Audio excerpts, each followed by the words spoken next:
guys, I'm back with another project. I'm using a 2 to 3 ounce shoulder veg tan leather that I bought from Tandy Leather the other day. This is the tag that was on the back of it, just to give you guys the details. It's a nice firm temper. It's going to be really good for the wallet. It's thin, so I won't have to do a ton of skiving, and it's supposed to skive quite nicely, which good because I'm not that great at skiving yet. But anyway, first just want to show you how I'm tracing out the pattern. This time I'm doing a little different. I'm gonna trace it, the pieces with a scratching awl. I don't know if you can see, but I already did a couple of about 3 T pockets here. I got that one, this one, and then this one's traced out. So I'm just going to show you, this is the 4th T pocket that I'm going to go ahead and get my camera straight. I'm going to get this traced out for you just to show you in real time what we're doing here. So I'm just, this really is scratching into the leather quite nicely. I'm very pleased with this nice slab of veg tan. It's actually the first one I bought since I started my leather craft, because the previous bunch of leather that I bought, they were like some nice like 8 by 12-ish pieces. I bought them off eBay, off a really nice seller.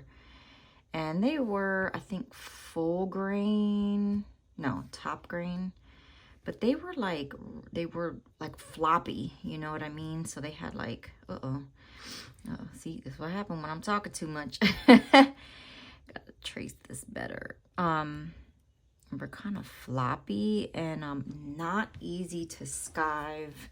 They were like real furry on the back, so if you know what I'm talking about. Trying to skive a leather like that's not simple.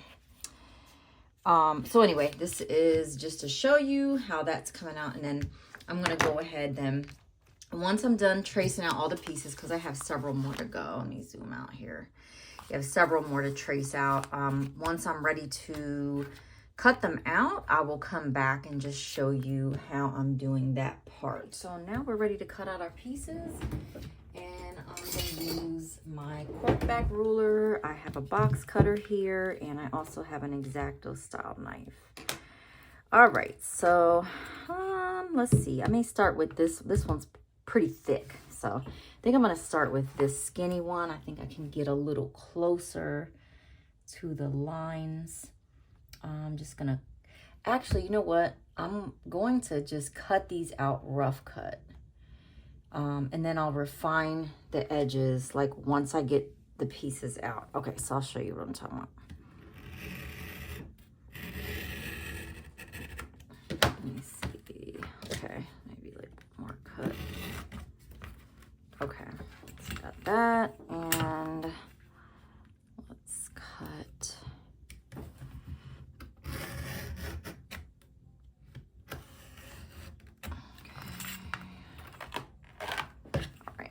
Get this out. So once I get basically the rough draft, just to get it out of this big piece of leather, so like once it's free here, then I'll go in and really do the detailed work with the ruler and like get the corners done and things like that.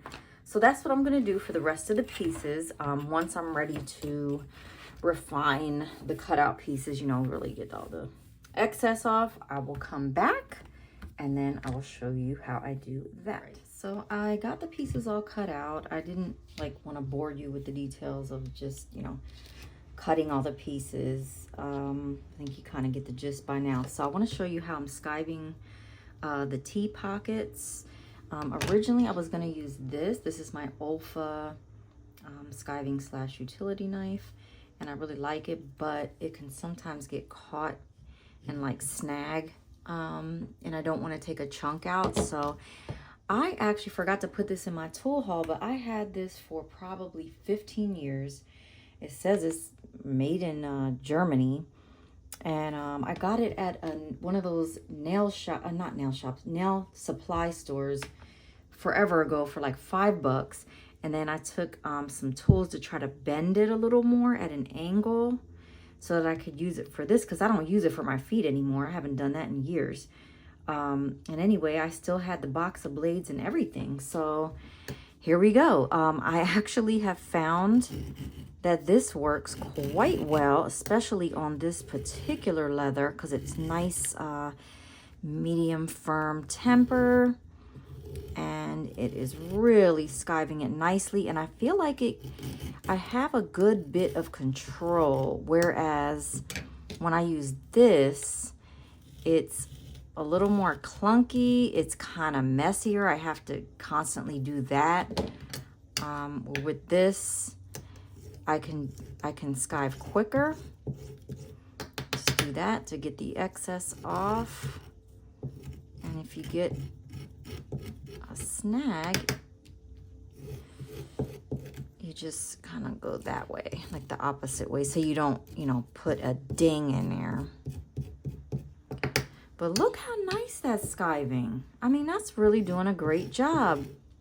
And so I'm really glad I was able to just repurpose this tool instead of buying one, because I've seen a lot of YouTubers that use a similar tool to this. It's just, I think some of those are bent a little more, but like I said, I did bend this quite a bit. It was more straight. I didn't want to break it though, so I was like, oh, I better not push my luck. So I'm really doing my best to thin these pockets out quite a bit. I'm probably over skiving them, but I guess once bitten, twice shy. When I was making the prototype with my other thicker floppy leather, oh my God, that thing was an inch thick. And I was like, abort mission. Yeah, like right when I got to the last part where I was gonna put the back panel on, I was like, holy crap, it was thick. I couldn't believe it. I think at the end I'll show you guys, like once I actually finish this wallet with this, you know, veg tan leather, I'll do a side-by-side comparison of the prototype, so you can laugh and be like, wow, yeah, I see why you aborted mission on that last step. Anyway, so just wanted to show you this. I'm gonna go ahead and continue skiving the rest of the T pockets, and I'll come back when I'm ready to go on to the next step. So just wanted to show you where I'm at here. I have completed the left side. Well, it's not completed. I got a good jump start on the left side with the 2 T pockets, so they're both stitched on. And now I am working on the right side, getting these T pockets stitched on. This right here is that 2-sided tape I was telling you guys about, because I do not like glue. Ugh, that's all I see on YouTube, and I just don't get it. So what I did is I cut it, because it's kind of wide. So I cut it into strips, and then I just cut off of here what I need. And then once I'm ready to put the other piece on, I'll just peel up that part to reveal the sticky side here, and then I'll, you know, secure my stuff in place. So that's what I'm doing. So we are making progress. I just wanted to show you guys a progress update, and I'm gonna go ahead and get back to what I was doing, and I'll come back when I have completed more of the project. All right, so I wanted to give you a progress update. So I've got all the holes punched here on the right side. Now this is attached, this pocket assembly, and this one is attached to the inside lining piece with that crafter's tape, that double-sided tape I told you about earlier.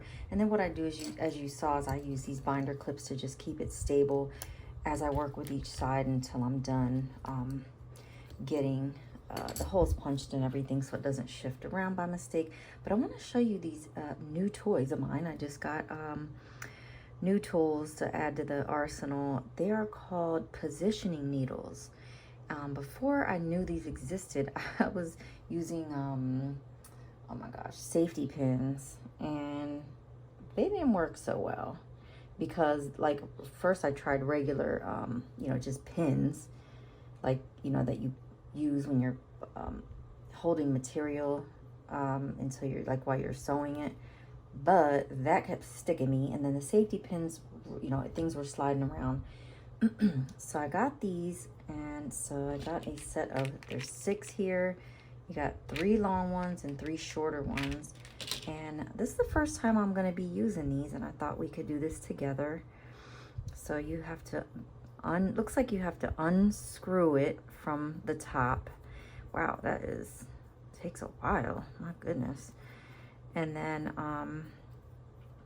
so they would like serve the same purpose as a binder clip. I mean, a binder clip's way quicker, but like if you need a more semi-permanent solution, so you could put these through, I guess it wouldn't matter which end you put them through, as long as you get them through, and then secure it. I think, seems like you have to screw it on, but I don't see any like threads on it. Oh, okay, you can just push it. All right, cool, good, because that other way was taking forever. So I'm going to do the same thing on this one. So what I'm doing is I'm putting these positioning needles on to hold this side in place, because, you know, even though it does have that double-sided tape, I mean, it is possible that it could get bumped or something, or maybe snagged, who knows, and it could get like totally off kilter here. So man, I don't know why this is taking so long to come off of here. Maybe I'm doing something wrong, because like if I pull it, it's not coming off quite like I wanted to. And it could just be because it's the first time I'm ever using these, and maybe they have them secured that way. I don't know, but geez, how much longer? Okay, wow. How does this come off? All right. Oh, God, finally. All right. Maybe I just have to pull harder. But anyways, I'm going to put that through there.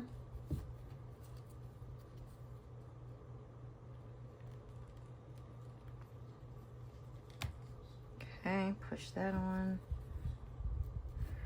All right. And then I'm going to do the same for this. So I just wanted to show you that after I get these secured, I'm going to go ahead and punch the holes in this side, and then I think we'll be ready to continue sewing. So I just wanted to show you, I am using this orange thread. I just thought it would be kind of fun, give it a pop of color, and I thought it went nicely with the real pale leather. So I'll be back when I've completed the sewing of, actually I'm just going to sew the top part. And I'll be back with the next step. All right, so I'm back with last phase here. So you can see where I punched my holes here. Well, they were already punched, but through, this is the back panel. And I'm using my new placing needles. So now I need to secure this side over here so I could punch the holes through this side of the back panel. So I just wanted to show you how I do, how I stick with this double-sided tape. Okay, this is a little tricky because since the back panel is a little bigger, you know, than this inner part, see, because you need to have that like gap there so that, you know, so it's like that, because you know, you want it to be able to fold. So I need to get this aligned properly. Let's see here. I think that should be okay. I'm going to use one of my binder clips for now. And then I got to get this side off. Like I said, sometimes getting this double-sided tape off, well, peeling off the non-sticky part's a little tricky. Okay, there we go. So now I gotta get that. All right, I think we're good there. Okay. Put that there to add some reinforcement there to get it stuck on real nice. All right, so when I did this earlier, I was using the 2-prong because that just seems to go through better than like the bigger 6-prong and the 4-prong. I don't know why. Maybe I need yet another set, a better set. I'm not sure. But so usually this one will work, the 2-prong. But I got all the way around and it didn't go through. So I was like, dang, man. So I gotta actually go through with the 1. So I'm gonna start down here. And yeah, gotta do 1 at a time.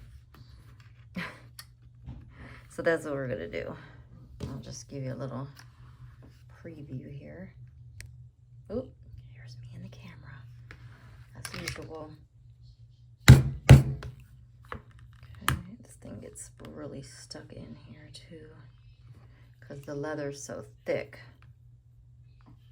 Let me go from back here.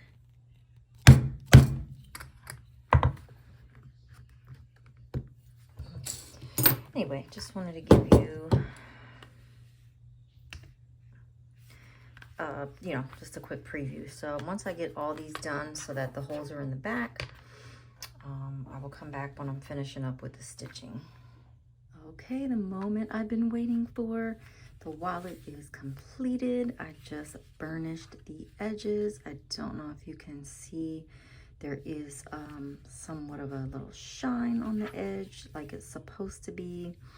I could probably refine that a little more, but for now, I'm really happy with the way this turned out. It's a nice size wallet. It is kind of thick, but I mean, I haven't really shopped for wallets in a while, so I don't really know how thick a wallet's supposed to be. I think the orange thread turned out really cute. So we've got our hidden inside pocket there, a hidden inside pocket there. We have enough room for 6 cards or more if you want to double up, and then even room for some cash. So I will do a quick test here with some cards in it. And bingo, here we go. This is how it looks with cards in it. And I used one of these on the edges. Well, I kind of forgot to do that initially on this side, and then I did it on this side. But you know what?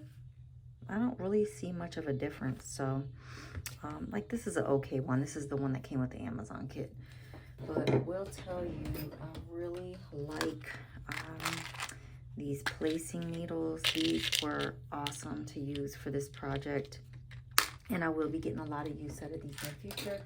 Well, thanks for hanging out with me while I made this wallet, and yeah, that's all I have.